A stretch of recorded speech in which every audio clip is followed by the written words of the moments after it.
Hello students. तो आज हम लोग स्टार्ट करने जा रहे हैं इलेक्ट्रिक चार्जेस एंड फील्ड का लेक्चर नंबर 15, जिसमें कि हम लोग गॉस लॉ के बारे में पढ़ेंगे। तो बच्चों, लास्ट 3 लेक्चर से अगर देख रहे होगे तो हम लोग इलेक्ट्रिक फ्लक्स के बारे में पढ़ रहे हैं कि इलेक्ट्रिक फ्लक्स कैसे कैलकुलेट कर सकते हैं। तो उसके 3 मेथड्स थे, मैंने बताया भी था। मेथड 1 में क्या था, बाय कॉन्सेप्ट मैंने नाम दिया उसको, E.ds कर करके पहले छोटा सा फ्लक्स निकालो छोटे से एरिया से, उसी को इंटीग्रेट कर दो टोटल एरिया से, तो टोटल फ्लक्स निकल गया। ये बाय कॉन्सेप्ट था। मेथड 2 था by solid angle concept. Solid angle concept generally JEE Mains और एडवांस्ड के लिए समझो जरूरत पड़ता है।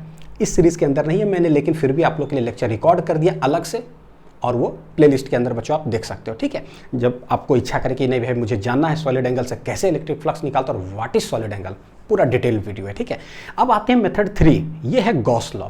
तो यही आज मेथड 3 पढ़ने जा रहे हैं कि इलेक्ट्रिक फ्लक्स कैसे निकाल सकते हैं भाई गॉस लॉ से। ठीक है, चलिए देखते हैं। तो देखो, ये देख रहे हो गॉस लॉ, ये हमारे गॉस सर हैं बच्चों। इनके बारे में मैं अगर कुछ बताऊं तो खतरनाक मैथमेटिशियन पहले, बाद में खतरनाक फिजिसिस्ट। मैथमेटिशियन क्यों पहले? क्योंकि 3 साल के एज से ही जो है ना ये कारनामा करने लगे मैथमेटिक्स में। इनके पापा का जो जैसे जॉब था, तो जो पे स्लिप मिलता है ना, उसी के अंदर जो है ना कुछ एरर्स वगैरह ढूंढ लिए थे और उसको करेक्ट कर लिए थे। कितने साल में? 3 साल के एज में। और 6 से 7 साल के एज में इन्होंने क्या कारनामा किया वो मैं बताता हूँ, क्योंकि वो आज हम लोग यूज़ करते हैं तो आपको जरूर पता चलेगा। ऐसे नहीं तो लगे अच्छा खाली फ्लक्स अच्छा गॉस लॉ, नहीं, थोड़ा सा कहानी इसके पीछे है। देखो जरा क्या, ये जो 1 + 2 + 3 अगर आज बोल दिया जाए कि भाई जोड़ो, कितना होगा? सब लोग जोड़ लेंगे, 3 2 5 1 6। हाँ, कौन बड़ा बात है? बिल्कुल कोई बड़ा बात नहीं है। लेकिन बड़ा बात तब हो जाता है ना जब प्लस डॉट डॉट डॉट यहाँ पर 100 लिखते तब। अरे बाप रे, तब हालत ख़राब हो गया। कैसे जोड़ेंगे? तो 100 + 99 + 98, तो गजब है ना, हालत ख़राब हो जाएगा। तो हम जानते हैं आज कि भाई आज हमारे पास ना कुछ फॉर्मूला है। पता है क्या? यही सवाल इनको दिया गया था 6 से 7 साल के एज में कि भाई 100 तक का जोड़ करके बताओ। तो बोले अरे यार 100 + 99 + 98 ऐसे तो बहुत समय लग जाएगा। तो उसमें कुछ टिकड़िम लगाना चालू कर, है ना, स्टार्ट कर दिए, खोजना चालू की। यार ऐसे तो बहुत लंबा है, कुछ शॉर्ट ट्रिक अवेलेबल है क्या? किसी दूसरे रास्ते से हम सवाल को खटाक से बना सकते हैं क्या? खोजना चालू किए, खोज भी दिए 6-7 साल के एज में, और बोले अरे यार वैसे बहुत लेंदी होता है। ऐसे देखो, तो n × n + 1/2 आज आप लोग को भी पता है बच्चों, हम लोग को भी पता है, ये फॉर्मूला के रूप में हमारे सामने है। अब चाहे आप यहाँ 100 बोलो, चाहे 5000, चाहे 5 लाख, फर्क नहीं पड़ता है। रखो खटाक से 5 कितना 100 रखे, खटाक से काटे, मेरे पास आंसर आ गया। तो ये इन्हीं का देन था। ये सब 6-7 साल के एज से कारनामा कर रहे हैं। ठीक है, तो ये मैथमेटिक्स की कहानी थी। चलते हैं फिजिक्स में जरा। गॉस लॉ क्या है? तो ये बोलते हैं सिंपल सा कि भाई देखो, लेट कोई एक पॉजिटिव चार्ज है, तो पता है कि पॉजिटिव चार्ज से इलेक्ट्रिक फील्ड लाइंस क्या होता है बच्चों, निकलता है। और अगर नेगेटिव चार्ज रहेगा तो फील्ड लाइंस आएगा। बोले क्या कि कोई पॉजिटिव चार्ज है, हम क्या करते हैं उसको एक सरफेस से एनक्लोज कर दिए, 3D सरफेस है ना, हॉलो स्फीयर समझ लो, ऐसे चारों तरफ से बंद कर दिए। इससे फील्ड लाइंस निकल रहा है। ठीक है, निकल रहा है फील्ड लाइंस। तो बोले क्या कि टोटल कितना फ्लक्स होगा थ्रू दिस क्लोज्ड सरफेस। ये कैसा है? क्लोज्ड सरफेस है, चारों तरफ से बंद, सर्कल नहीं है। ठीक है, 3D closed surface, hollow sphere. इसके अंदर अभी क्या है? वैक्यूम। क्या है? वैक्यूम। बाद में ना यहाँ पर मीडियम भी भर करके देखें कि क्या है, जो एग्जामिनेशन में सवाल पूछे जाते हैं। तो ये बोले कि भाई टोटल फ्लक्स क्या होगा, तो सीधे ये बोले कि फ्लक्स जो यहाँ से निकलेगा इस चार्ज के वजह से, इस एनक्लोज्ड सरफेस से, ये होगा 1/ε0 times net charge enclosed within the closed surface, within the closed surface। यानी कि भाई जो आप सरफेस ले रहे हो ना, उसके अंदर नेट चार्ज कितना बंद है। मान लो Q1 है, Q2, what is the net charge, है ना। अभी बताऊंगी कैसे समेशन ये सब करेंगे। तो टोटल कितना चार्ज है भाई वो बताओ, और डिवाइडेड बाय क्या हो जाएगा? ε0। वही होगा total flux coming out from this surface. जबरदस्त है। ठीक, देखो ये जो है ना net charge enclosed within the surface, इसको बच्चों मैं लिखने वाला हूँ इस तरह से, Q नेट। तो आप समझ जाना कि ये पूरा अंग्रेजी actually, net charge enclosed within the closed surface. तो मेरे पास एक जो है ना फॉर्मूला के रूप में आ गया। बचपन से ही आदत है कोई फॉर्मूला देने का, फिर से इन्होंने दे दिया। आप पूछोगे ना सर कैसे दे दिए होंगे ये? भाई एक्सपेरिमेंट करके दे दिए, प्रूफ नहीं है इसका। ठीक है। कैसे इन्होंने दिया? By experiment. बोले नहीं, जैसे वो इंटीजर वाला नंबर जोड़ रहे थे, उसको कुछ कुछ कुछ कुछ करते करते थोड़ा देर में दे दिए वो ट्रिक। ठीक है भाई, तो इसको भी कुछ कुछ करते करते एक्सपेरिमेंट करके लो भैया फॉर्मूला, है ना, बाई कॉन्सेप्ट निकालो, पूरा सॉलिड एंगल पढ़ो, लो भाई मेरा एगो डायरेक्ट एगो फॉर्मूला भैया। ठीक है, इसमें चार्ज खाली अंदर कितना बंद है वो बताओ, रख दिए बस आंसर पाओ, रख दिए चार्ज अंदर आंसर पाओ। ठीक है, तो ये हमारे सामने एक फॉर्मूला के रूप में आ गया। So what is Gauss law? तो अभी क्या बोलेंगे? It states that the total electric flux through the closed surface is 1/ε0 times the net charge enclosed within the closed surface. देखो ε0 यूज किया हुआ है क्योंकि वैक्यूम है। आपको पता है कि अगर कोई मीडियम आ जाएगा तो यहाँ ε0 नहीं होगा, परमिटिविटी ऑफ मीडियम यानी कि एप्सिलॉन हो जाएगा, यानी मीडियम आया, यानी कि डाइलेक्ट्रिक कांस्टेंट वाला लेक्चर पूरा रिकॉल होना चाहिए कि ठीक है कैसे क्या यूज करेंगे। चलो लिख लो अभी पहले इसको, चलिए देखते हैं। अब यहाँ से हम क्या क्या समझते हैं। सबसे पहले कि अगर कोई पॉजिटिव चार्ज है और उसको चारों तरफ से अगर बंद कर दिए तो पता है कि इससे फील्ड लाइंस जो क्या होगा, बाहर आता है, बाहर मतलब बाहर निकलता है। ठीक है, अच्छा अगर कोई भी एनक्लोज सरफेस के अंदर नेगेटिव चार्ज है तो बोलेंगे इसमें चारों तरफ से फील्ड लाइंस क्या होता है, आता है और यहाँ से बाहर निकलता है। ठीक है, जरा ऐसे चलो सिमेट्री बनाते हैं, इधर से बाहर निकलता है उधर से अंदर आता है। फ्लक्स का ये जो फॉर्मूला दिए बच्चों, ये क्या है कि नेट चार्ज कितना एनक्लोज्ड है बटे ε0। तो इस फॉर्मूला को अगर हम लोग देखें तो हमें पता है कि भाई चार्ज जो है ये कैसा क्वांटिटी है, स्केलर क्वांटिटी है, ये तो कांस्टेंट। तो अगर ये स्केलर क्वांटिटी तो भाई ये भी क्या हो जाएगा, स्केलर क्वांटिटी हो गया। और जब भी स्केलर क्वांटिटी होता है हमें पता है ये पॉजिटिव भी हो सकता है चार्ज, नेगेटिव भी हो सकता है या जीरो भी हो सकता है। ठीक उसी बेसिस पर भाई फ्लक्स भी क्या हो सकता है, पॉजिटिव भी हो सकता है, नेगेटिव भी हो सकता है और जीरो भी हो सकता है। मैंने आप लोग को रीजन भी बताया था डायग्राम के साथ कि पॉजिटिव होने का मतलब क्या होता है डायग्रामेटिकल वाइज और नेगेटिव होने का मतलब क्या।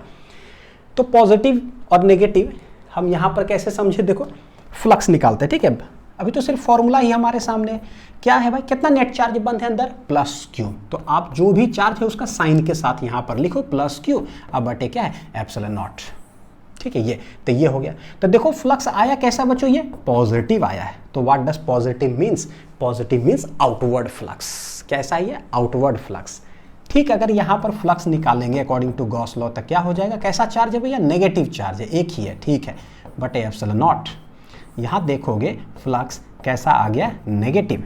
तो पॉजिटिव बता रहा है क्या, आउटवर्ड फ्लक्स की सरफेस एरिया से जो है बाहर की तरफ आ रहा, आउटवर्ड। ठीक, और ये कैसा हो जाएगा, incoming flux, inward flux, inward या incoming, inward flux surface area से। ठीक है, तो ये हो गया फॉर्मूला एनालिसिस।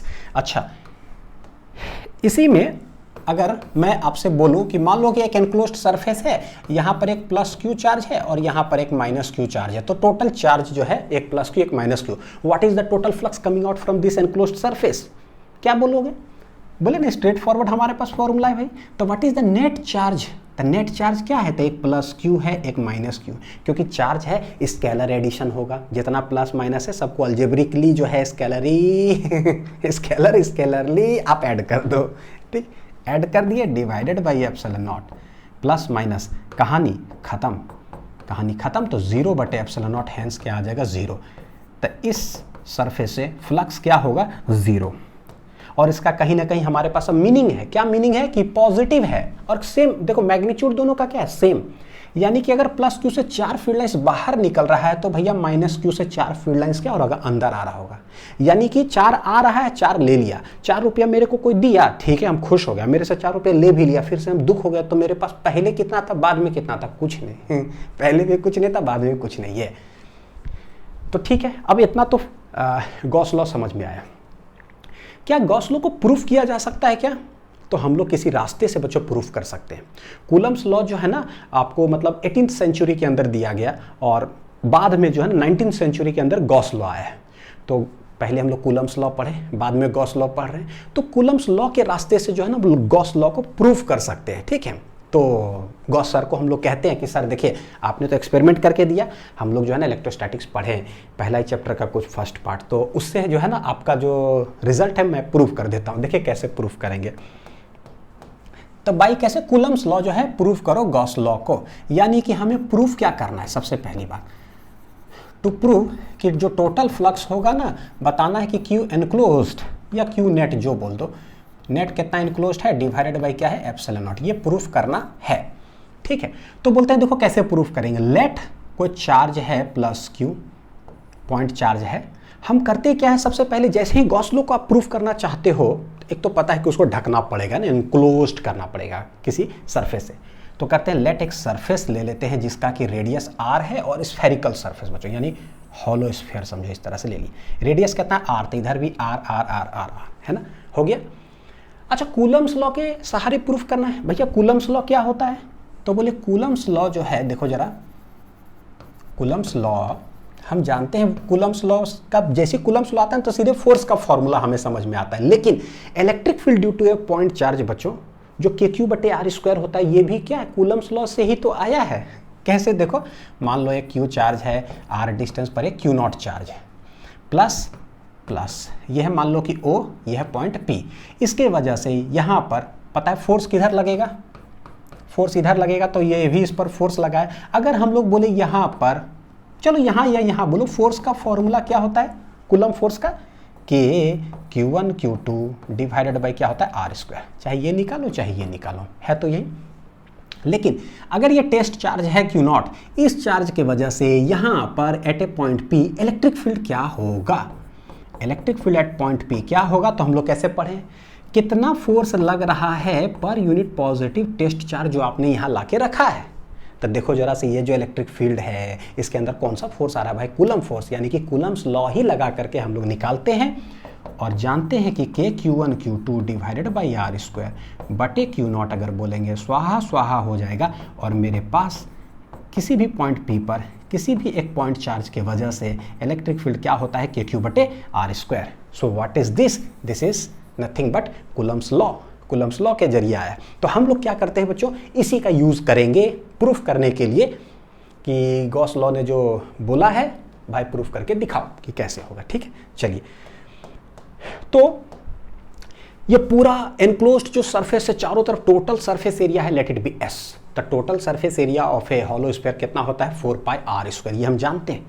तो सबसे पहले करते क्या है, बोलते चार्ज है भाई, फ्लक्स निकालने का तरीका क्या होता है, बाई कॉन्सेप्ट, और कॉन्सेप्ट क्या होता है ई dot D S D S D S, ई dot D S D S D S करके निकालो कि एक पॉइंट चार्ज के वजह से हम लोग को छोटा सा सरफेस लेते हैं डी एस, उससे देखते हैं कि कितना फील्ड लाइंस आ रहा है, यानी कि कितना फ्लक्स आ रहा है उस छोटा सा सरफेस से, कितना आएगा डी फाई। तो बस D S D S D S D S D S total integrate कर देंगे टोटल सरफेस, तो D phi D phi D phi D phi total हो जाएगा कितना फाई। यानी कि कुछ भी प्रूफ करने के लिए पता है कि कॉन्सेप्ट से ही तो जाना पड़ेगा, लेकिन उस कॉन्सेप्ट के अंदर आपको यूज करना है किसका, कूलम्स लॉ का। ठीक है, चलिए देखते हैं। तो बोलते हैं लेट, ये पॉइंट चार्ज है, हम लोग छोटा सा कोई यहाँ पर सरफेस लेते हैं जिसका मैग्नीट्यूड है ds। भाई इस सरफेस का एरिया वेक्टर किधर होगा, तो फुटबॉल पर कोई सरफेस ले लोगे तो उसका एरिया वेक्टर किधर होता है, आउटवर्ड, है ना। तो ये हो जाएगा, देखो यहाँ से किधर आउटवर्ड हो गया, तो ये ds वेक्टर जो पिछला लेक्चर में प्रूफ किए थे ना स्टार्टिंग में, सेम प्रूफ है बच्चों, सेम। इसके वजह से पॉइंट P जो है सरफेस पर है, इलेक्ट्रिक फील्ड क्या होगा, तो वो भी पता है किधर, अवे ही डायरेक्टेड होगा। देखो तो इलेक्ट्रिक फील्ड और ds के बीच का एंगल कितना है, थीटा इक्वल टू 0 डिग्री। तो इस छोटे से सरफेस से व्हाट इज द छोटा फ्लक्स, बोलेंगे जो छोटा फ्लक्स होगा ये होगा ई dot D S D S D S D S. अब तो आप लोग चैंपियन हो चुके हैं बच्चों, बोलो ई डी एस कॉस कितना हो जाएगा 0 डिग्री, कॉस 0 होता है 1, कॉस 0 होता है कितना 1, यानी कि E D S D S, this is D phi, कितना हो गया डी फाई, छोटा सा फ्लक्स कितना आएगा ई डी एस, इक्वेशन नंबर 1। ठीक है, हमें टोटल फ्लक्स के लिए इंटीग्रेट करना होगा, यूज करना है कूलम्स लॉ का। अब हम जानते हैं कि एक पॉइंट चार्ज के वजह से आर डिस्टेंस पर इलेक्ट्रिक फील्ड क्या होता है, तो हम लोग लिख सकते हैं क्या कि भाई बाई है भाई by by Coulomb's law, Coulomb's law हम लोग जानते हैं कि इलेक्ट्रिक फील्ड एट ए पॉइंट P जो है वो होगा कितना, ये E हमने दिया है, ये होता है के क्यू बटे आर स्क्वायर, के है मेरे लिए 1/4 pi epsilon naught, 1/4 pi epsilon naught तक के क्यू बटे R square. This is equation number 2 जो यहाँ पर है, इसको उठा के ऊपर में रखते हैं, तो पुट 2 in 1 में रखो, तो छोटा अमाउंट ऑफ जो फ्लक्स है वो आ कितना जाएगा, देखो 1/4 पाई एप्सिलॉन नॉट क्यू बटे आर स्क्वायर, और ये क्या है ds ds ds, ये आ गया समीकरण नंबर कितना 3। अब सोचो क्या करते हैं, पूरा फिजिक्स में छोटा सा फ्लक्स निकल गया छोटा सा एरिया से, भैया टोटल फ्लक्स निकालने के लिए क्या करेंगे, दोनों साइड इंटीग्रेट कर दीजिए।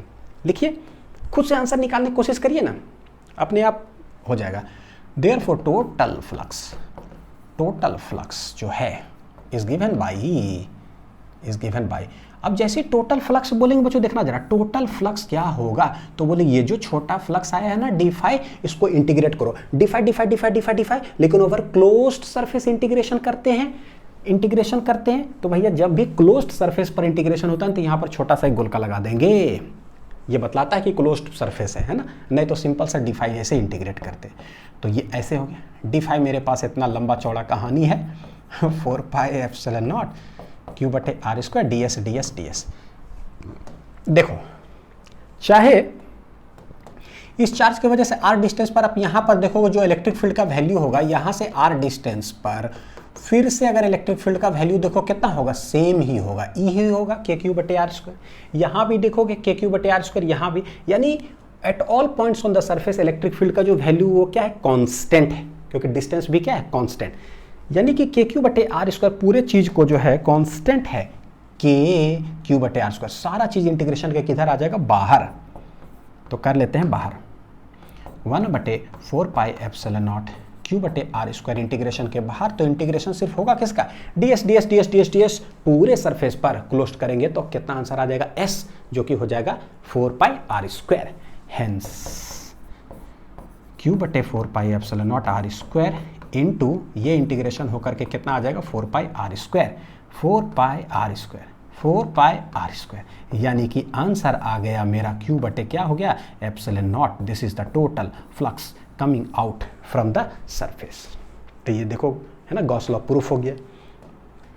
तो ये टोटल इनक्लोज चार्ज कितना था, क्यू, तो ये क्यू आया, यानी कि क्यू बटे एप्सिलॉन नॉट। अब ये डेरिवेशन अक्सर जो है बोर्ड एग्जाम में पूछ दिया जाता है भाई, 2 मार्क्स में, प्रूफ करो, proof Gauss law by Coulomb's law, कर देंगे प्रूफ।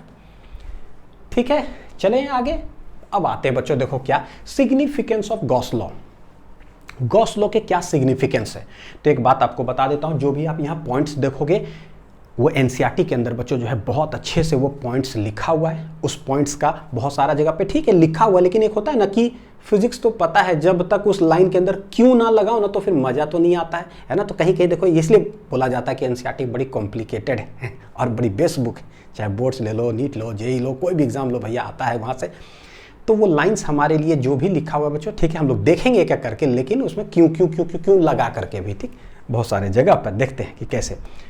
सबसे पहला देखो, what is the significance of Gauss law. Gauss law is true for any closed surface, किसी भी तरह का क्लोज्ड सरफेस, बस वो चार्ज जो भी हो ना उसको चारों तरफ से बस बंद हो जाए, चाहे कैसा भी सरफेस रहे, टेढ़ा मेढ़ा कोई भी, इट इज ऑलवेज ट्रू। बड़ी इंपॉर्टेंट बात है ये। सबसे आप विश्वास नहीं करोगे कि आईआईटी में, नीट में, ये सब में जो है आ जाता है लिखा हुआ कि which of the following option is correct, पूछा हुआ सवाल सब है, करवाऊंगा आपको, ठीक है, उसमें। और बोर्ड्स में आ जाता है कि ये लाइन है, एक्सप्लेन विथ रीजन, 2 मार्क्स, ठीक। तो एक्सप्लेनेशन भी देखो ध्यान से सुनिएगा। गॉस लॉ इज क्या है, true for any closed surface, no matter what मतलब इट इज शेप, मतलब किसी भी का शेप क्या है और साइज क्या है, ठीक है, मैटर नहीं करता है। जैसे कि मान लो इसका रेडियस है r, इसके सेंटर पर एक प्लस क्यू चार्ज है, तो भैया यहाँ से फ्लक्स कितना आएगा, एनक्लोज्ड चार्ज कितना है, क्यू, तो बस क्यू बटे एप्सिलॉन नॉट आंसर। मान लो एक बड़ा स्फीयर ले लिए और वो है 2r रेडियस का, ठीक है, चार्ज कितना है, लेट इट बी क्यू, तो इससे फ्लक्स कितना बाहर आएगा, तो बस देखना है कि कोई भी सरफेस हो भाई, एनक्लोज चार्ज कितना है, प्लस क्यू, तो बस प्लस क्यू बटे क्या हो जाएगा, एप्सिलॉन नॉट।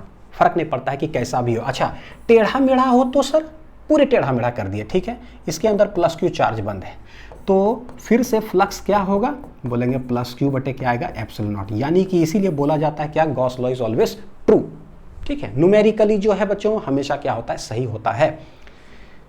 एक चारों तरफ से क्यूब ले लिए, ये इधर से भी बंद उधर से भी बंद, अंदर में कोई प्लस क्यू चार्ज है, what is the total flux coming out from whole surfaces of the cube, पूरे कितना आएगा बाहर, तो बोलेंगे बस एनक्लोज्ड चार्ज बताओ कि कितना है सरफेस से, प्लस क्यू, बस प्लस क्यू बटे एप्सिलॉन, कहानी खत्म। यहाँ देख लो, क्लोज्ड सिलेंडर है, चारों तरफ से बंद, अंदर प्लस क्यू है, बस आंसर पहले से पता है कि भैया प्लस क्यू बटे एप्सिलॉन। जबरदस्त नहीं बच्चों, एक्सपेरिमेंट के आधार पर दे दिए है ना। फिर कोई कौन है हमारे पास, अंदर में प्लस क्यू चार्ज है, फर्क नहीं पड़ता है, आंसर विल भी क्या हो जाएगा, सेम, प्लस क्यू बटे क्या हो जाएगा, एप्सिलॉन नॉट। तो ये हो गया, ठीक है, कैसा भी शेप हो, साइज हो, नो फर्क। चलिए पॉइंट नंबर चलते हैं 2, चार्ज क्यू इज द क्या है। अच्छा देखो हमारे पास आया फ्लक्स, एक रिजल्ट के रूप में मैं इसको लिखवाता हूँ आप लोग को, ठीक है। देखो कि फ्लक्स जो है भाई बाई कॉन्सेप्ट जो है हम लोग देखें कि कैसे कैलकुलेट करते हैं। कैसे कैलकुलेट करते हैं, पहले छोटा सा फ्लक्स निकालते हैं, E dot D S, D phi और उसको इंटीग्रेट कर देते हैं, भैया टोटल फ्लक्स निकल जाता है। तो ये है, और यही जो है आप कॉन्सेप्ट से पूरा निकाले सरफेस पर, जो प्रूफ करने के बाद सब चीज़ आता है, वो आता कितना है कि क्यू बटे क्या है, एप्सिलॉन नॉट, ये है क्यू नेट, ठीक है। ये देख लो, यानी कि ऐसा, इसको मैं क्या बोलूँगा बच्चों, पता है क्या, बाय कॉन्सेप्ट। और याद रखिएगा डेरिवेशन जो है ना, एक तो बड़ी इंपॉर्टेंट है।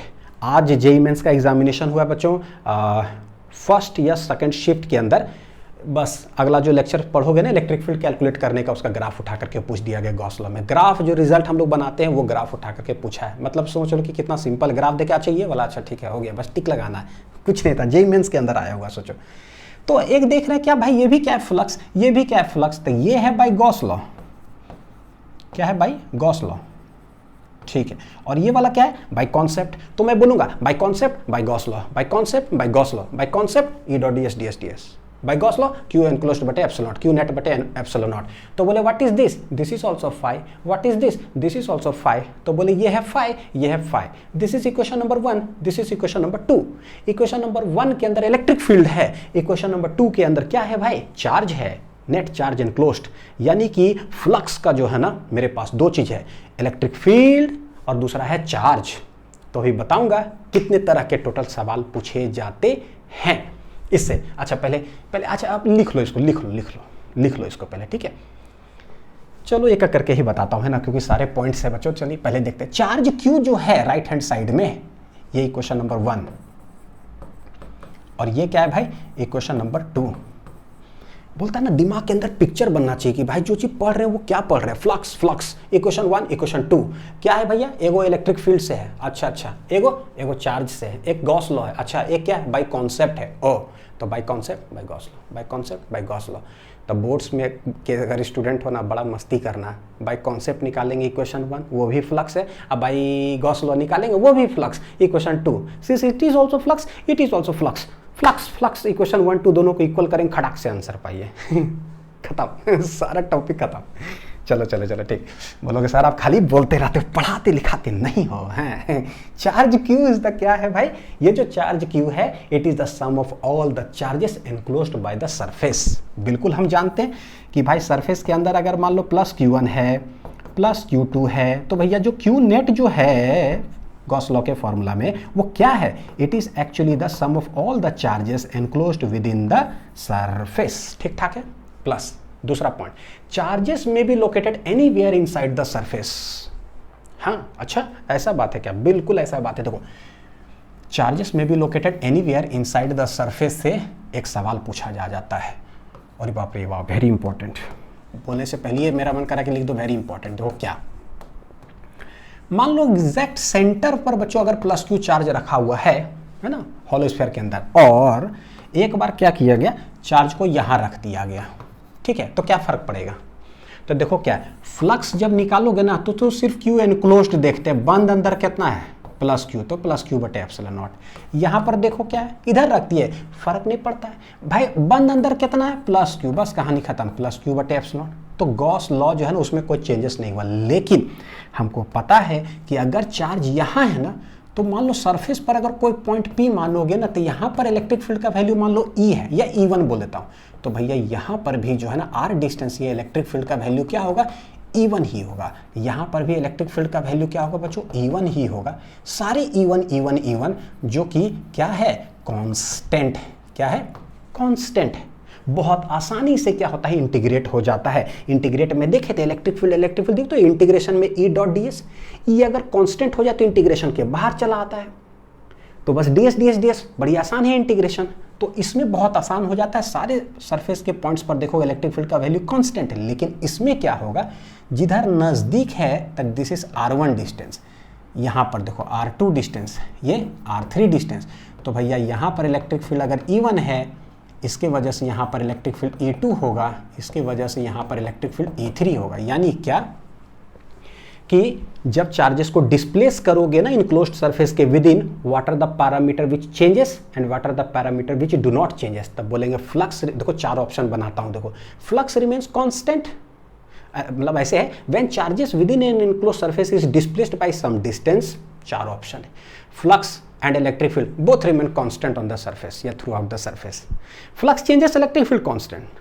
Flux constant, electric field changes, both changes, both do not change, ऐसे करके 4 ऑप्शन बना दिया गया है ना। खतरनाक सवाल बन जाता है बच्चों। तो यहाँ पर बोलेंगे इसमें इलेक्ट्रिक फील्ड होगा कांस्टेंट, लेकिन इलेक्ट्रिक फील्ड यहाँ पर क्या हो जाएगा, वेरिएबल, डिफरेंट होगा एट डिफरेंट प्लेसेस। तो इसमें बड़ी मुश्किल होता है, इसमें थोड़ा सा आसान होता है। समझ में आ गया? चलिए, सारा कुछ याद भी हो गया होगा नहीं। इक्वेशन 1 2 5 5 बोलती मेरे साथ 5 5, कहानी खत्म। नेक्स्ट क्या है 5 5? 5 5 है, 5 5 है, एक 5 है ई dot D S D S D S करके निकालेंगे बाई कॉन्सेप्ट से, और दूसरा है भैया कि कितना इनक्लोज्ड चार्ज है net divided by epsilon not. ठीक है, अब देखो हमने इसका बात तो कर लिया अभी, क्या है वो, द इलेक्ट्रिक फील्ड जो ये ई है ये क्या है, it is the electric field due to all the charges present both inside and outside the surface. ये क्या मतलब हुआ, मतलब देखते हैं जरा, सवाल पूछा हुआ सब है बच्चों। एक प्लस Q1 चार्ज अंदर है, एक प्लस Q2 चार्ज है, एक प्लस Q3 चार्ज यहाँ है, एक प्लस Q4 चार्ज यहाँ है। तो देखो क्या है, एक एनक्लोज्ड सरफेस के अंदर 2 चार्ज और 2 चार्ज आउटसाइड द सरफेस।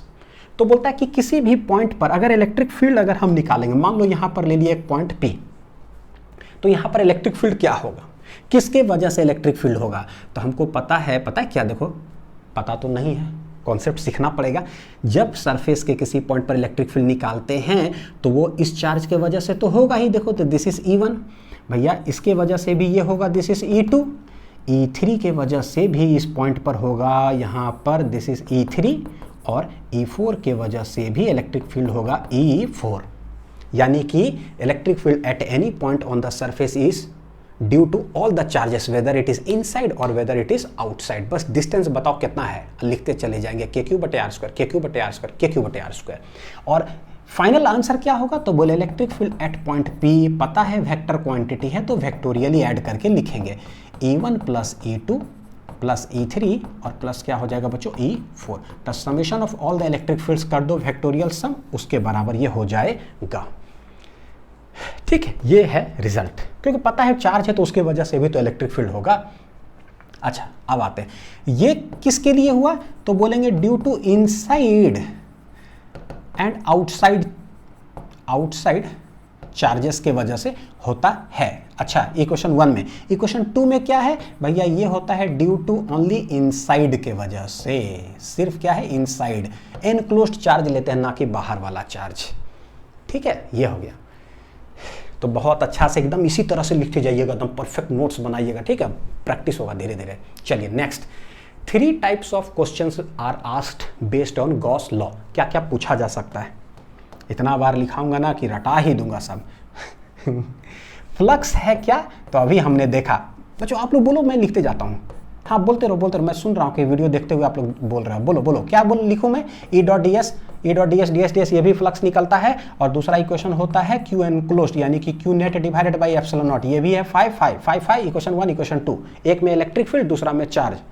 तो देखो क्या है, गॉस लॉ जो है ना, 3 तरह के सवाल बनते हैं। सबसे पहला पूछा जाता है भैया find electric flux through the surface, निकालो इलेक्ट्रिक फ्लक्स कैसे होगा, ठीक है, बाई गॉस लॉ से। अच्छा, दूसरा देखो क्या बोला जाता है, if charge distribution is given, ये दोनों में से ना समझ देखना जरा, ये भी फाई करता क्या है, चार्ज दे देता है कितना इनक्लोज्ड है सरफेस का, बोलता है कि बताओ इलेक्ट्रिक फील्ड क्या होगा। चार्ज दे देता है, बताओ कि इलेक्ट्रिक फील्ड क्या होगा। Charge is distribution is given, charge is given, बताओ कि इलेक्ट्रिक फील्ड क्या होगा। दिस इज, ये है बी नंबर। सी नंबर में देखो क्या है, जस्ट उसको पलट देता है, अभी ये दे दिया, ये पूछा, अब क्या बोलेगा, ये दे देंगे, बताओ कि चार्ज अंदर कितना बंद है। तब पहले से दिमाग के अंदर पिक्चर बन गया कि ओ तुम सिर्फ इक्वेशन 1 और 2 को खाली घुमाते रहोगे, एक बार ई दे दोगे क्यू पूछोगे, अच्छा, और एक बार क्यू दे दोगे ई पूछोगे। कहने का मतलब कि अनिल सर जो यार वो रटवा रहे हैं मैं ऐसे ही बोल सकता हूँ, उसको अच्छे से रट लेते हैं। 5 इक्वेशन 1 इक्वेशन 2, ठीक, यही एक देगा दूसरा पूछो, ये दे दिया ये पूछो। इफ ई इज गिवन, इसमें ई दे देता है, पूछता है कि चार्ज बताओ कि क्या, तो अब हमारे दिमाग के अंदर पिक्चर बन गया कि ठीक है भैया पूछो सवाल तुम, हम जो है ना देखो कैसे इसका यूज करें। This is 4th point. ठीक, चलिए आते हैं सवाल पे।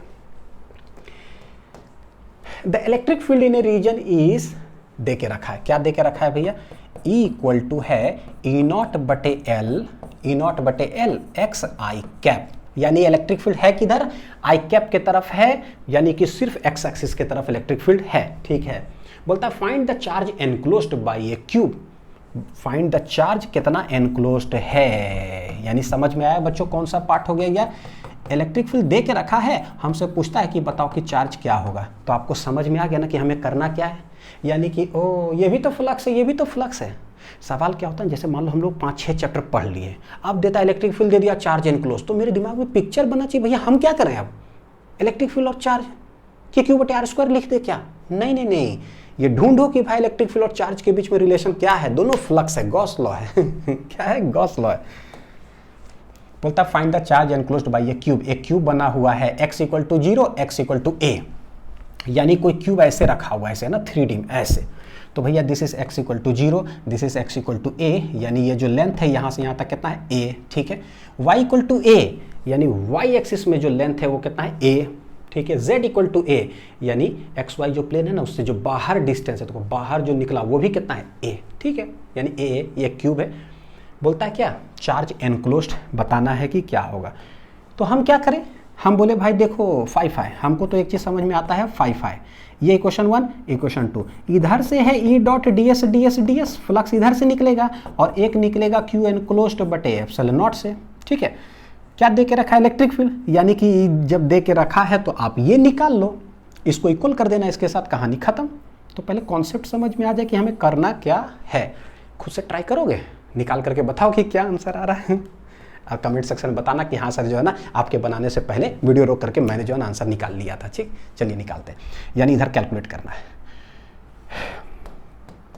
इलेक्ट्रिक फील्ड हमें समझ में आ गया कि भाई किधर है, एक्स एक्सिस के ही तरफ है, तो हमको पता है कि अगर कोई क्यूब अगर हम लोग बच्चों ऐसे ले लिए ऐसे, ठीक है, ऐसे कोई क्यूब ले लिए तो इलेक्ट्रिक फील्ड अगर ऐसे है तो हमें समझ में आ रहा है कि देखो ये फ्रंट वाला जो सरफेस है ऐसे जब जाएगा तो इसके अंदर से तो पास करेगा नहीं, बैक वाला भी सरफेस अगर देखोगे तो ऐसे है तो भैया उससे भी तो पास करेगा नहीं क्योंकि टेंजेंशियली पास करा है, फ्रंट बैक से फ्लक्स 0। ठीक है, ऊपर वाला सरफेस देखोगे तो मैं इसे टच करते हुए पास करेगा, तो भाई इसके अंदर तो नहीं ना घुस रहा है, इस भी सरफेस से गया। ठीक है, नीचे वाला सरफेस ऐसे इलेक्ट्रिक फील्ड लाइंस पास करा है, इसके अंदर तो घुसा नहीं, यानी टॉप और बॉटम भी क्या हो गया, खत्म, फ्रंट और बैक भी हो गया क्या, खत्म। लेकिन लेफ्ट साइड वाला जो सरफेस है उधर से पूरा घुसेगा परपेंडिकुलरली और राइट साइड वाला सरफेस से निकलेगा, यानी flux will be only due to left surface और एक क्या हो जाएगा, राइट सरफेस। समझ में आ रहा बढ़िया से, और निकालना हमें क्या है, ई डॉट डी एस। चलिए निकालते हैं। इस साइड का एरिया वेक्टर, सब लाल लाल हो रहा है ना, चलो कोई ना हरा कर लेते हैं। इस साइड का एरिया वेक्टर है इधर और इस साइड का एरिया वेक्टर किधर होगा, इधर। ये सब तो पता है ना, सरफेस ऐसे है तो आउटवर्ड, सरफेस ऐसे है तो आउटवर्ड। यहाँ पर इलेक्ट्रिक फील्ड किधर है, राइट साइड। यहाँ पर इलेक्ट्रिक फील्ड किधर है भैया, राइट साइड। चलिए, ये इलेक्ट्रिक फील्ड कैसा है, कांस्टेंट है कि वेरिएबल है, देखो x यानी कैसा है, variable. Non uniform electric field है, कांस्टेंट नहीं है। कैसा, कांस्टेंट नहीं है, नॉन यूनिफॉर्म इलेक्ट्रिक फील्ड है, यानी यहाँ कुछ और है, यहाँ कुछ और है। तो हम ये लाइन ऐसे ना बना करके हम कैलकुलेट करेंगे। बताओ कि यहाँ पर इलेक्ट्रिक फील्ड क्या है, बताओ कि यहाँ पर इलेक्ट्रिक फील्ड क्या है, तो लेट इट बी E1 और यहाँ पर इलेक्ट्रिक फील्ड हम लोग अलग अलग सरफेस पे बच्चों निकालना पड़ेगा। ठीक है, निकालते हैं। ये जो सरफेस है कहाँ पर खड़ा है, x इक्वल टू 0 पर ऐसे खड़ा है। कहाँ पर खड़ा है, देखो x इक्वल टू 0 पर ऐसे, इस तरह से। ठीक है, तो हम लोग x इक्वल टू 0 रखेंगे तो इस सरफेस पर क्या इलेक्ट्रिक फील्ड है वो हमें पता चल जाएगा, क्योंकि इट डिपेंड्स अपॉन x। तो बोलेंगे E1 निकालना होगा तो रखेंगे x इक्वल टू क्या, 0। तो ये आ जाएगा ई नॉट बटे L I into zero I cap. तो समथिंग जीरो मल्टीप्लाई हो गया तो इलेक्ट्रिक फील्ड ही क्या हो गया बच्चों, जीरो।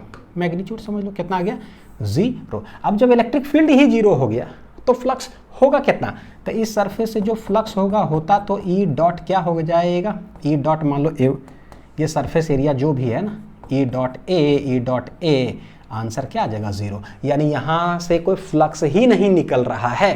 तो दो ही सरफेस से तो निकलना था, एक यहाँ एक यहाँ, इससे तो खत्म हो गया क्योंकि इलेक्ट्रिक फील्ड ही नहीं है नहीं है तो नहीं है। यहाँ से निकालते हैं इलेक्ट्रिक फील्ड क्या हो जाएगा, तो बोलेंगे ई नॉट बटे एल इंटू क्या है, एक्स पर डिपेंड कर रहा है। तो ये जो फेस है कहाँ पर खड़ा है, सोचो जरा, एक्स इक्वल टू ए पर ऐसे खड़ा है, तो पुट कर देंगे एक्स इक्वल टू ए, तो वहाँ निकल जाएगा ई नॉट बटे L into A. This is electric field. Area vector क्या है, ए क्या हो जाएगा, क्योंकि क्यूब है ना, तो ये एरिया वेक्टर हो जाएगा साइड का स्क्वायर यानी ए स्क्वायर। तो इलेक्ट्रिक फील्ड भी इधर और एरिया वेक्टर भी इधर। तो अगर वेक्टर लगाएं बच्चों तो यहाँ हम लोग लिख दें आई कैप, और अगर एरिया वेक्टर अगर देखें तो ये क्या है, ए स्क्वायर है, क्या हो जाएगा आई कैप। देखो फ्लक्स यहाँ से निकला φ2 इक्वल टू या रहा है E2 डॉट क्या हो रहा है ए, E2 डॉट ए जो भी है ना एरिया, दोनों को मल्टीप्लाई कर दो, आई डॉट आई क्या हो जाएगा 1, यानी कि सीधे सीधे ये गुना हो गया है। बोलो सर आप कर क्या रहे हो, क्या कर रहे हो यार, हम ना पहले इस सरफेस से टोटल फ्लक्स निकाल रहे हैं, ये भी फ्लक्स टोटल फ्लक्स निकाल रहे हैं ई डॉट डी एस करके, यहाँ से, और फ्लक्स हमें पता है स्केलर एडिशन होता है। तो what is the total flux, φ1 plus φ2। तो पहले निकाल लेते हैं, ठीक है, चलो निकाले, कहता है भाई ये, तो ई नॉट ए बटे L I cap dot A square I cap. तो ये क्या हो जाएगा, सीधे सीधे गुना कर देंगे ये, तो ई नॉट बटे L a into a square, तो ये हो गया ए क्यू, कितना हो गया a q. So what is the बच्चों, देखो टोटल फ्लक्स अगर बोलेंगे टोटल फ्लक्स होगा कितना, φ1 प्लस φ2, कितना हो जाएगा φ1 प्लस φ2। φ1 कितना है भाई, φ1 जीरो है, ई डॉट ए में लिख रहा हूँ कितना है ये, और ये कितना है ई नॉट बटे एल ए क्यू। तो this is the total flux, यानी हम इसको हटा करके ऐसे लिख दें डायरेक्ट समझने के लिए कि टोटल फ्लक्स जो है भाई ये हो गया है। जैसे ही ये टोटल फ्लक्स निकला, पता है कि टोटल फ्लक्स गॉस लॉ से क्या होता है, क्यू एनक्लोज्ड बटे एप्सिलॉन नॉट, यानी ये आया है बाय कॉन्सेप्ट से, ठीक है।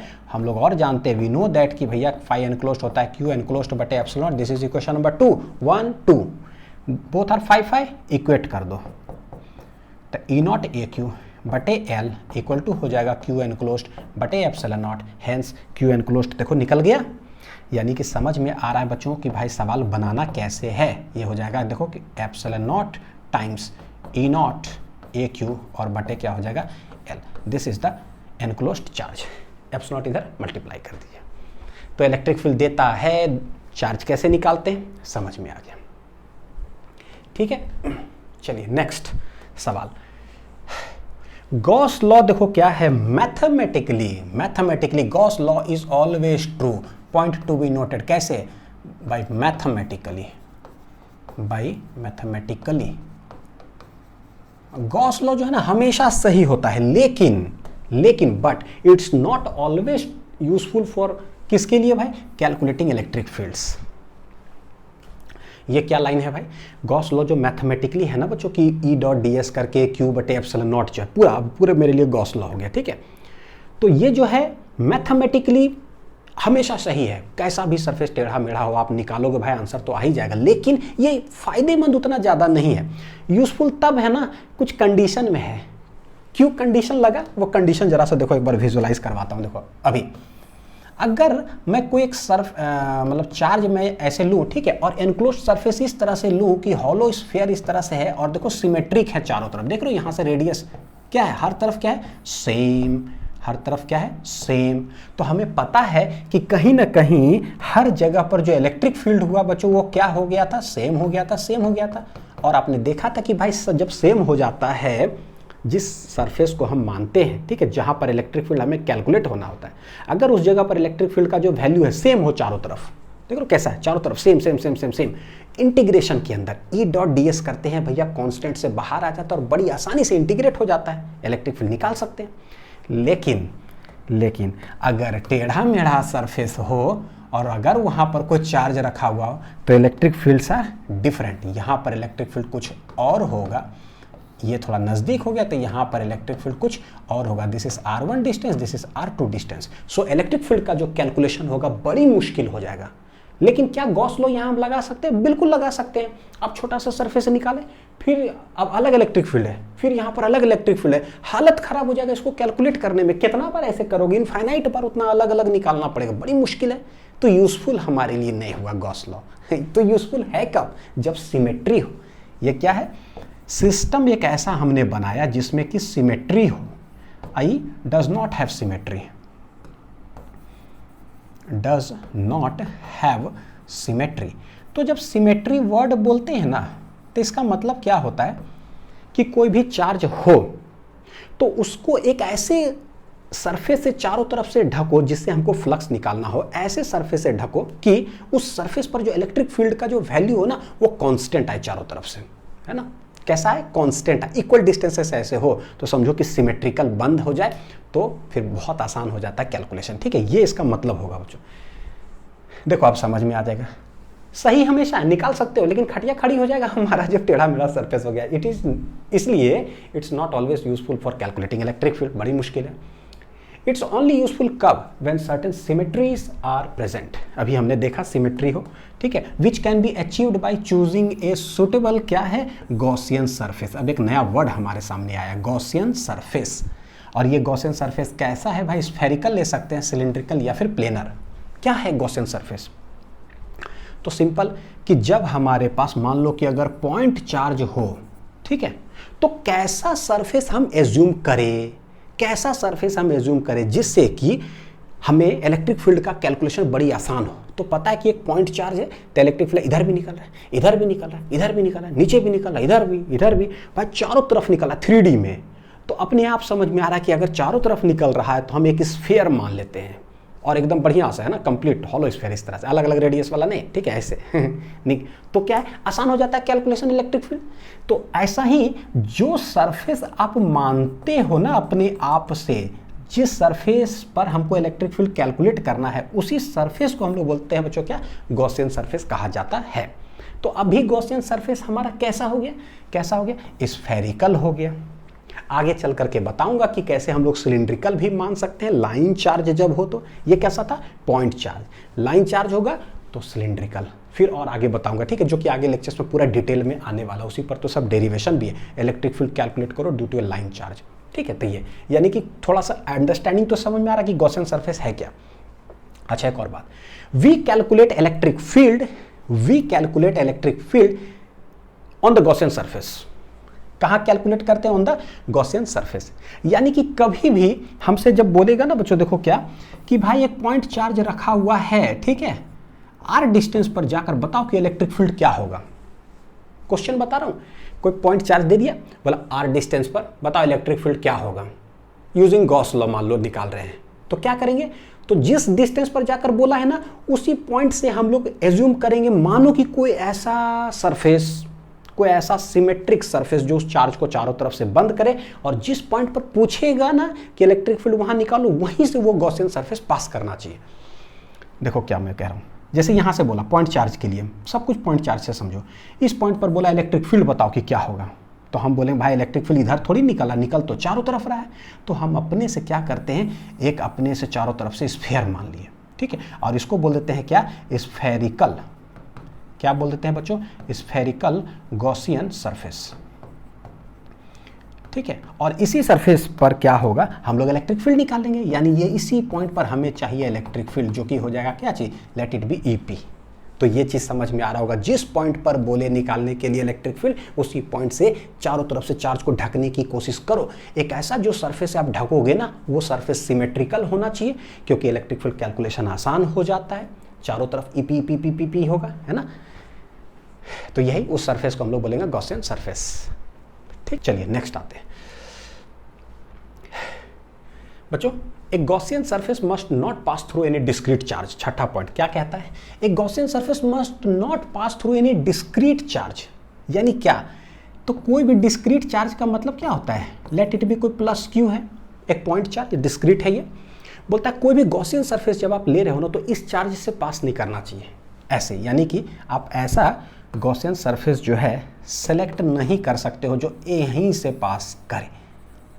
सवाल है कि क्यों नहीं हो सकता है, क्योंकि अभी हमने देखा अगर जो भी सरफेस को हम गॉसियन सरफेस मानते हैं उसी सरफेस पे हमें इलेक्ट्रिक फील्ड कैलकुलेट करना पड़ता है, उसी सरफेस पर हमें इलेक्ट्रिक फील्ड कैलकुलेट करना पड़ता है, और हम जानते हैं कि इसी सरफेस पर इलेक्ट्रिक फील्ड अगर कैलकुलेट करना पड़ेगा, चार्ज कहाँ लोकेटेड है, यहीं लोकेटेड है, तो भैया पॉइंट चार्ज के वजह से बच्चों, पॉइंट चार्ज के वजह से इलेक्ट्रिक फील्ड इसी पॉइंट पर क्या होता है, तो आप जानते हो कि ठीक है कोई अगर डिस्टेंस होता ना तो ठीक है KQ/R², लेकिन उसी लोकेशन पर अगर बोलेगा इलेक्ट्रिक फील्ड क्या है तो क्या होता है, पुट R=0, कि भैया वहीं बोला, कोई डिस्टेंस में नहीं बोल रहे, वहीं बोल रहे हैं, तो इलेक्ट्रिक फील्ड क्या हो जाएगा, देखो समथिंग/0 क्या हो जाता है, इन्फिनिटी, यानी कि बहुत मतलब अनडिफाइंड, बहुत हाई क्या बोलोगे अनडिफाइंड, तो उसी पॉइंट पर इलेक्ट्रिक फील्ड इज अनडिफाइंड, इसीलिए जो है must not pass through the discrete charge. एकदम सिंपल सा लाइन आए कभी एक्सप्लेन करने के लिए तो ये लिख देना, ठीक है। चलिए दूसरा, but it can pass through any continuous charge distribution है, ये क्या है, कंटिन्यूस चार्ज डिस्ट्रीब्यूशन किसको बोलते हैं, कोई लाइन चार्ज ले लो, है ना, पूरा कंटिन्यूस चार्ज डिस्ट्रीब्यूशन है, जैसे DQ करके निकालते हैं, या कोई हम आयरन बॉल ले लेते हैं, बड़ा सा सॉलिड स्फीयर नॉन कंडक्टिंग, अच्छा कंडक्टिंग नॉन कंडक्टिंग अभी फिलहाल समझो बच्चों, जब भी बोलता हूँ सॉलिड स्फीयर पूरा भरा हुआ, कंडक्टिंग बोलेंगे ना तो जो भी चार्जेस, कंडक्टर का एक प्रॉपर्टी होता है, जो भी चार्ज आप दोगे ना सारे चार्जेस सरफेस पे चला जाएगा जहां कंडक्टर हुआ, तो आगे पढ़ाऊंगा, अभी रख लीजिए दिमाग में। लेकिन जब नॉन कंडक्टिंग है तो मान लो कि सॉलिड स्फीयर है इतना बड़ा, नॉन कंडक्टिंग, उसमें चार्ज अगर भरे तो भैया पूरा में वो भरा हुआ रहेगा, ठीक है। तो लेट एक हमारे पास नॉन कंडक्टिंग है, कैसा है ये, नॉन कंडक्टिंग सॉलिड स्फीयर है, ठीक है। तो नॉन कंडक्टिंग जैसे ही बोले तो इसका मतलब क्या, अंदर है तो भैया अंदर भी पूरा जो है ना फुल्ली चार्ज है, तो अंदर पूरा भरा हुआ रहेगा, है पूरा भरा हुआ, ठीक ठाक है। अब देखो क्या है इसमें, at every points electric field is defined, continuous charge distribution हो गया तो इसमें हर पॉइंट्स पर बच्चों इलेक्ट्रिक फील्ड डिफाइन होता है, ये हम आगे प्रूफ भी करेंगे। बोलेगा कि यहां से बताओ कि R डिस्टेंस पर इलेक्ट्रिक फील्ड क्या होता है, लेट इट बी E1, ठीक है। तो कुछ और दूरी पर बोलेगा बताओ कि इलेक्ट्रिक फील्ड क्या होता है, तो यहाँ E2, तो इलेक्ट्रिक फील्ड इस क्या होता है, डिफाइंड, क्या होता है, डिफाइंड। हेंस हम लोग कहीं भी देखो गॉसियन सरफेस बना सकते हैं। क्या बोले गॉसियन सरफेस क्या होता है, जिस पॉइंट पर बोलेगा ना इलेक्ट्रिक फील्ड निकालने के लिए वहीं पर क्या करो, एक ऐसा सरफेस मानो, देखो कि उसके अंदर कितना चार्ज बंद है, तो बोले भैया इसको एक काम करते हैं, यहाँ पर एक स्फीयर मान लेते हैं, गॉसियन सरफेस मान लिया हमने, इमेजिनरी सरफेस होता है, कोई होता नहीं है, बस एक हम मान लेते हैं, ठीक है, ताकि सेम डिस्टेंस पर चारों तरफ इलेक्ट्रिक फील्ड का वैल्यू क्या होगा भाई, कांस्टेंट, फ्लक्स निकाल सकते हैं आसानी से। ये क्या है, गॉसियन सरफेस।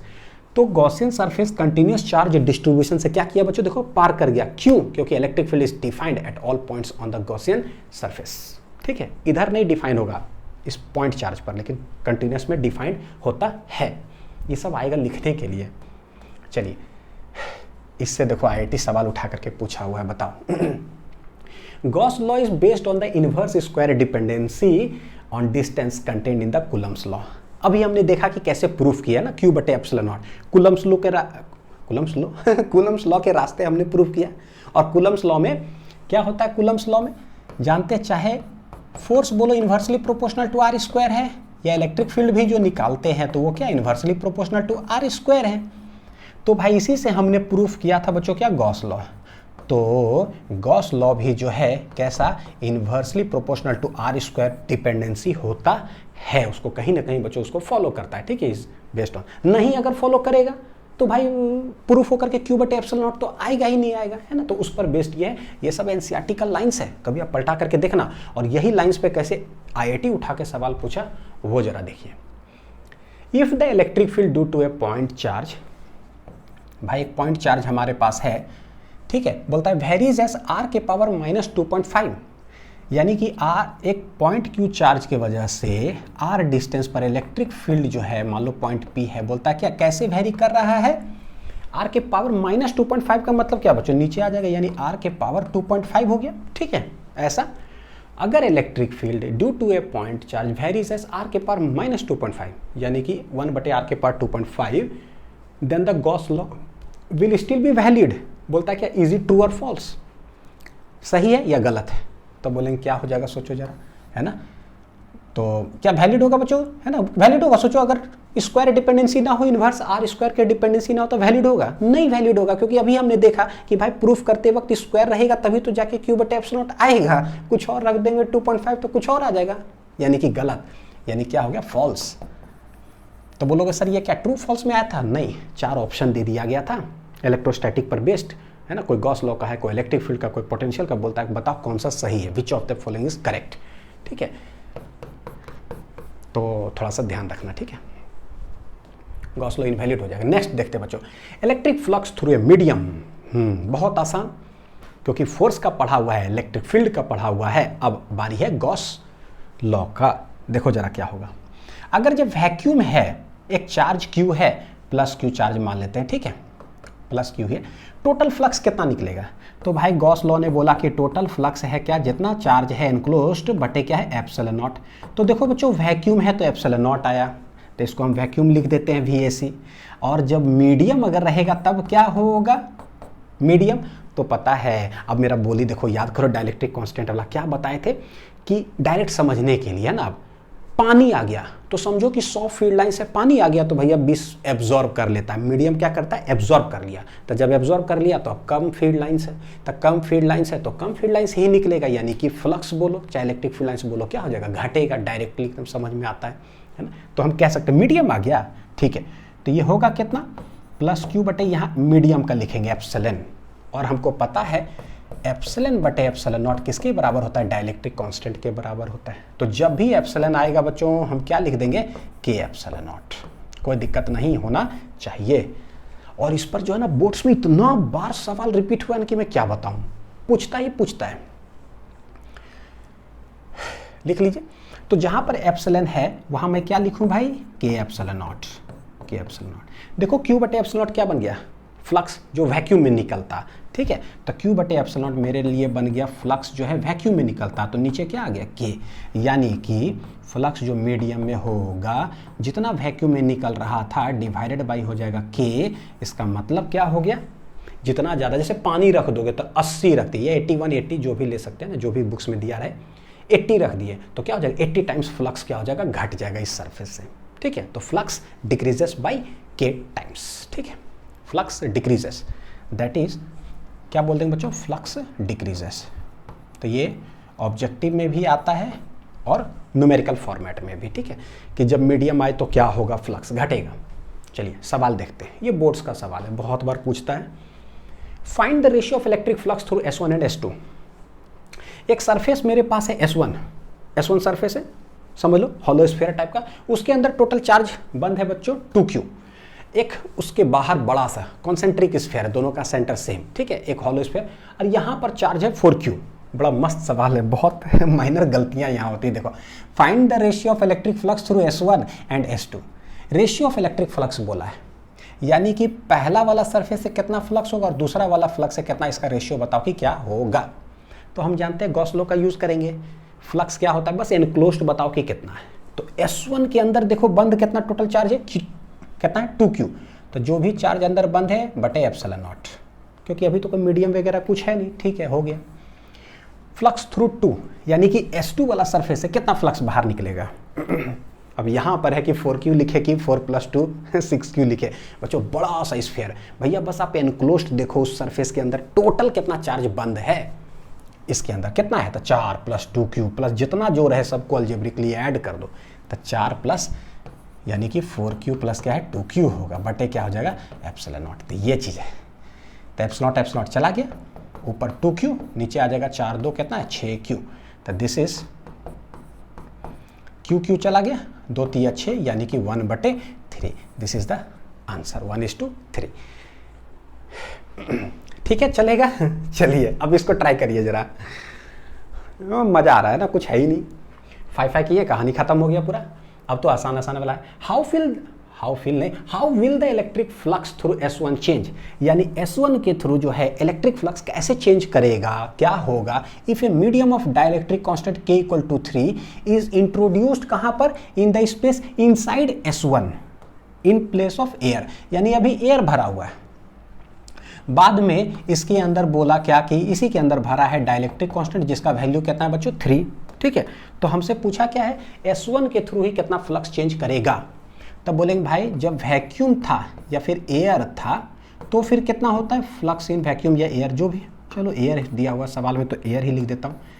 एयर था पहले तो फ्लक्स थ्रू 1 क्या था, तो बोले कि कितना अंदर चार्ज बर्न था डिवाइडेड बाई एप्सिलॉन नॉट, लेकिन जब मीडियम डाल दिया गया तो हम अभी पढ़े बच्चों मीडियम में क्या होता है, जितना वैक्यूम या एयर में था बटे के टाइम्स घट जाता है, सिंपल सा।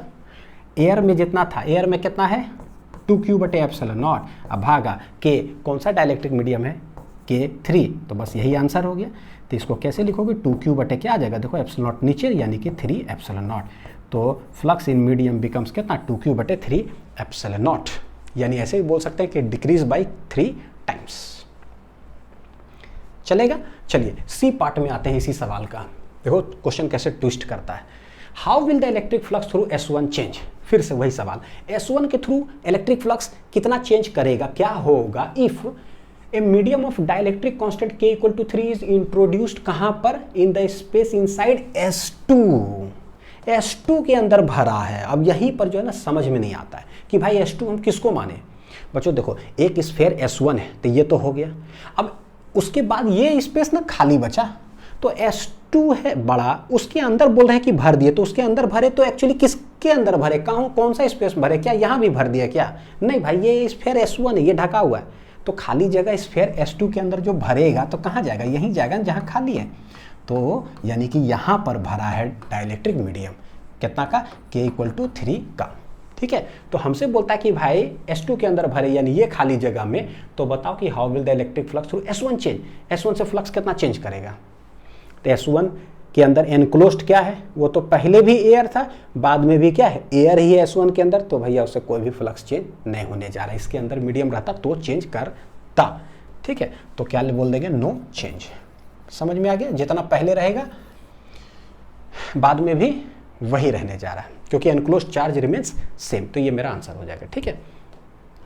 चलिए अब देखते हैं बच्चों, देखो कैसा सिमेट्रिकल पर बेस्ड सवाल आता है। बोलता है हमसे क्या, find the electric flux through the curved surface of hemisphere, ठीक है। देखना एक हेमिस्फीयर है, बस कर्व्ड सरफेस है, ये खुला हुआ सरफेस है, और ये खुला वाला जो सर्कुलर सरफेस है ना उसके सेंटर पर एक पॉइंट चार्ज रख दिया गया है। बोलता है क्या इससे कितना फ्लक्स निकलेगा, तो हम बोलेंगे देखो भाई कोई भी चार्ज अगर होता है ना तो ऐसे ऊपर है, ठीक है, अगर ये पूरा क्लोज्ड होता ना तब हम धड़ाक से आंसर बता देते, क्लोज्ड, वाओ Q बटे एप्सिलॉन नॉट, लेकिन यार ये तो खुला हुआ है, तो करे क्या, तो करना क्या होता है, हमेशा जैसा सरफेस हो बच्चों उसी के तरह जो है ना हम लोग क्या करते हैं, सिमेट्रिकल किसी तरह से उस चार्ज को पूरा बंद करो, सिमेट्रिकल के रूप में उस तरह से क्या करना है, बंद करना है।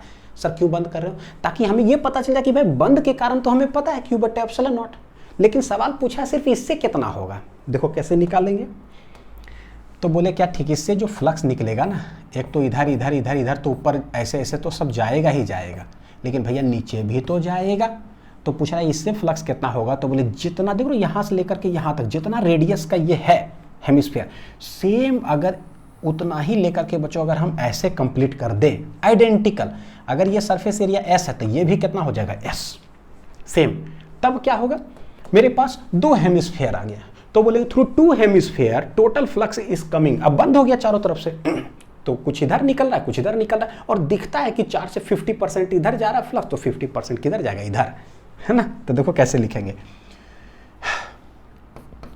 टोटल फ्लक्स थ्रू कितना hemisphere, 2 hemisphere, total flux through कितना है बच्चों 2 हेमिस्फीयर, ये है Q बटे कितना है एप्सिलॉन नॉट, तो हमसे तो पूछा था सिर्फ इससे कितना होगा यानी 1 हेमिस्फीयर से, तो भैया 2 हेमिस्फीयर से इतना फ्लक्स है तो 1 हेमिस्फीयर से कितना फ्लक्स होगा, देखिए कैसे सिमेट्रिकल पर बेस्ड आता है, तो बोल देंगे Q बटे 2 एप्सिलॉन नॉट हो जाएगा।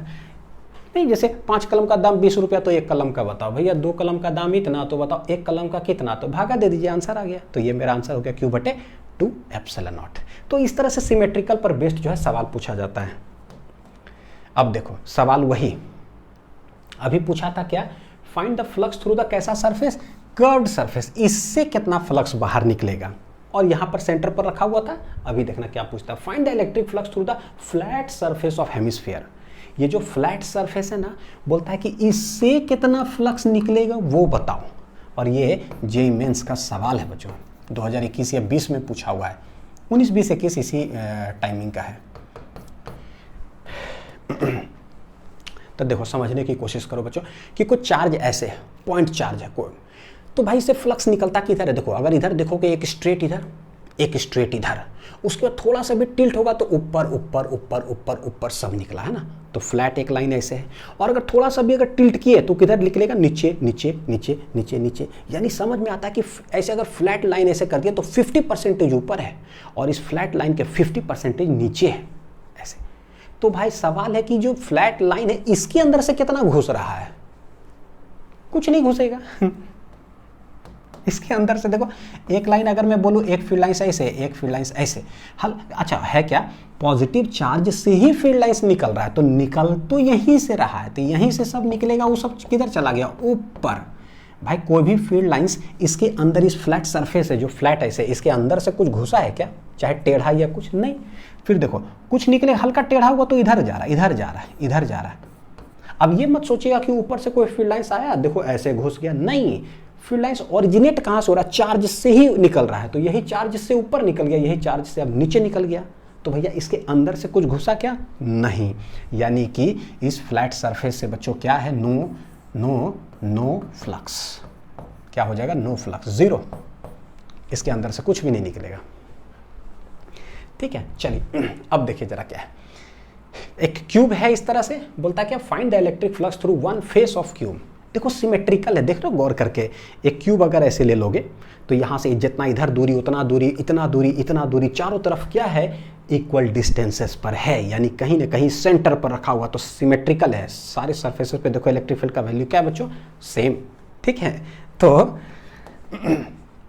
बोलता है क्या कि कितना फेस है, एक फेस ऑफ द क्यूब से कितना निकलेगा। लेट मान लो कि एक फेस से बताओ, तो भाई एक क्यूब के अंदर टोटल फेस होता कितना है, कितना होता है हमको पता है, एक दो कैसे बोले, टॉप बॉटम, लेफ्ट राइट, एक हो जाएगा आपके लिए फ्रंट, तो एक हो जाएगा बैक, 6।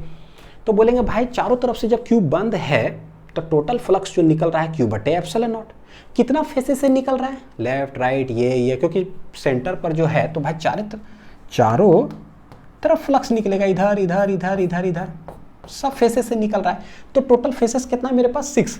तो देखो कैसे बोलेंगे, 6 फेसेस से जो है वो निकल रहा है क्यू बटे एप्सिलॉन नॉट। तो सवाल हमसे पूछ रहा है कि भैया एक फेस से कितना निकलेगा, तो आंसर क्या आ जाएगा, क्यू बटे 6 एप्सिलॉन नॉट, आंसर हो गया। तो बहुत आसान है। ठीक है, चलिए नेक्स्ट। अब देखिए चार्ज कहाँ रखा है, find the electric flux through the whole cube. इस पूरे क्यूब से हमको इलेक्ट्रिक फ्लक्स निकालना है। चार्ज कहाँ रखा है भाई, charge is placed at centre of one face of the cube, एक फेस पर रखा है बच्चों, देखो ऐसे, ये एक फेस है, इसके सेंटर पर रखा हुआ। तो इस जो पॉइंट चार्ज है ना, उसको आप एक बॉल की तरह मानो, छोटा सा जंपिंग बॉल वाला नहीं होता, छोटा जंपिंग बॉल मानो, और इसके सेंटर पर रख दो। तो यहाँ पर सेंटर पर रखने का मतलब क्या, एक ऐसे लाइन है, एक ऐसे लाइन है, और लाइन के ऐसे आधा इधर निकलेगा आधा इधर निकलेगा। क्या मैं कह रहा हूँ, एक लाइन है, ये वाला कोई मतलब ये सरफेस ऐसे जो माने एक लाइन है, और ये इसके सेंटर पर रखा हुआ है। एक इस साइड क्यूब है, तो देखने से नहीं लग रहा है एकदम सेंटर पर रखा हुआ, का मतलब कि 50% ऑफ जो चार्ज है वो इस क्यूब के अंदर क्या है, बंद है। तो भैया इस चार्ज के अंदर अगर बंद है तो 50% फ्लक्स किधर निकल गया, इधर। हमको करना क्या रहता है, देख रहे हो, थोड़ा सा चार्ज सेंटर पर यहाँ रखें तो निकला हुआ है, इधर भी निकल रहा है, हमको बंद करना होता है। कैसे बंद करें, सिमेट्री ढूंढो। तो बोले कि भाई एक क्यूब है ऐसे, तो बोले एक क्यूब और अगर बगल में रख दे ना, ऐसे ढक दे, तो भैया ये चार्ज अंदर समा जाएगा। और अगर अंदर समा गया तो हम बोलेंगे देखो एक क्यूब ऐसे, थोड़ा सा जो निकला हुआ था ना ऐसे, एक और ऐसे क्यूब लगा दिए, तो बोलेंगे 2 क्यूब से फ्लक्स निकलेगा कितना, क्यू बटे एप्सिलॉन नॉट। बंद करता हूं, पहले इसको बंद करूं, बंद हो जाओ। चांद छुप जा, बादल में शर्मा के मेरी जाना, ठीक है कि नहीं। देखो जरा बंद हो गया बढ़िया से। तो 2 क्यूब से टोटल हो गया क्या, आप चारों तरफ से पैक ही भाई साहब अंदर चले गए। तो हम कैसे बोलेंगे कि देखो 2 क्यूब से जो फ्लक्स निकलता है वो होता है Q बटे एप्सिलॉन नॉट। हमसे कितना पूछा है भाई, कितना पूछा है, होल क्यूब, यानी इस क्यूब से बताओ जो पहले से क्यूब रखा हुआ था। तो बोलेंगे एक क्यूब से कितना जाएगा, तो Q बटे कितना आ जाएगा 2 एप्सिलॉन नॉट। तो ये हो गया Q बटे 2 एप्सिलॉन नॉट।